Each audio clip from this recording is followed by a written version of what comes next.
3 years ago, nobody in his town knew his name. They knew him as the worm guy. Not because he introduced himself that way. That was just the easiest way people could explain what they were seeing. A grown man carrying sacks of market waste. Digging through rotting vegetables. Spending money on dirt and bugs. People laughed because they thought they understood the whole story. Most people do. They see the beginning of something and assume they already know the ending. Back then, if you had asked around, nobody would have guessed he was building a business. They would have said he was wasting his time.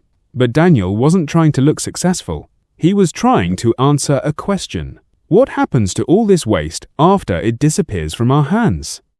Every day, trucks left the markets full. Vegetable scraps, dead leaves, spoiled produce, animal waste, mountains of things nobody wanted. At the same time, farms nearby were spending more each season trying to fix exhausted soil. The more fertilizer they bought, the weaker the land seemed to become.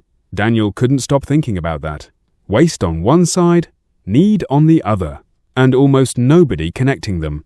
One day he came across something simple: composting. More specifically, worm composting. The idea sounded almost too ordinary. Certain worms break organic waste down into nutrient-rich castings farmers can use to improve soil. Not eventually, not years later, now. So he started.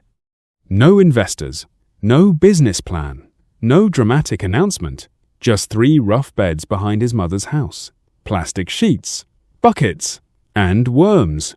He collected scraps wherever he could.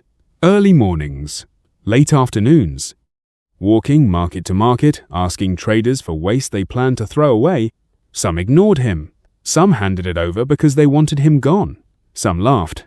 One man looked at Daniel carrying a bag of rotting vegetables and said, "Imagine being old enough to work and choosing worms."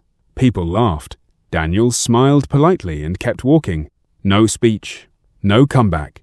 Bag over his shoulder. Eyes forward. Because here's something people rarely understand.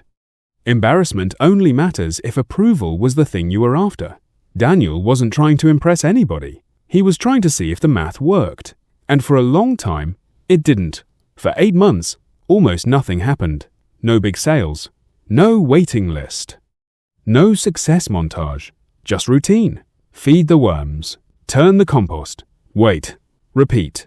Every week looked almost identical. Every week made less sense to everyone watching. People don't usually make fun of failure. They make fun of persistence, especially when someone keeps going after they would have quit. Then something changed. Quietly. A greenhouse 2 towns over had a problem. Years of intensive farming had left their soil tired. They tried stronger fertilizers, different products, different advice. Nothing lasted. Someone mentioned Daniel. Not seriously, almost as a joke. The worm guy might know something. Daniel showed up with 2 sacks. No sales pitch. No promises. He put them down and said, "Try 1 row. If nothing changes, you owe me nothing." 6 weeks later, that 1 row looked different. Greener. Healthier. Stronger. The owner kept checking for mistakes. There weren't any. The next morning, she called Daniel before sunrise. Not to ask questions. To ask capacity. How much can you supply? Not for 1 row, for all of it. That was the first real order. Then another. Then another. No explosion. Just momentum. And momentum has a strange effect.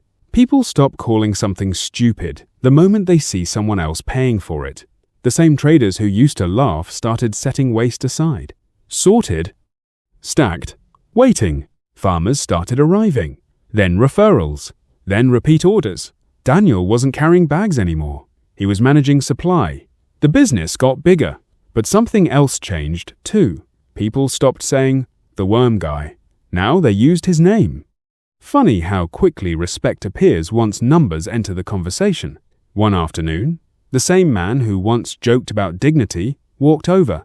No apology. No speech. Just one question. "Are you taking new clients?" Daniel looked at him. Said yes. And moved on. Because proving people wrong wasn't the point. It never was. Here's the part most people misunderstand about success. They think the goal is to avoid looking foolish. To only choose paths that already make sense to everyone else. But if something already looks obvious, the opportunity is usually gone. Most meaningful things don't begin looking impressive. They begin looking incomplete, small, quiet, uncertain. Sometimes they look like dirt. Sometimes they look like bugs. Sometimes they look like somebody wasting their time. Until one day, they don't. Daniel didn't win because he had more confidence. He won because he didn't require agreement before taking action. He solved a problem nobody wanted to touch, and he stayed long enough for reality to catch up. Somewhere near you right now, there's someone people quietly laugh at. Someone building something that doesn't make sense yet. Maybe they're wrong. Maybe they're early. But the difference between people who eventually change their lives and people who never do is often smaller than it looks. Sometimes it's not talent, not luck, not timing. Sometimes it's simply being willing to keep carrying the bag after everybody else decides they already know who you are.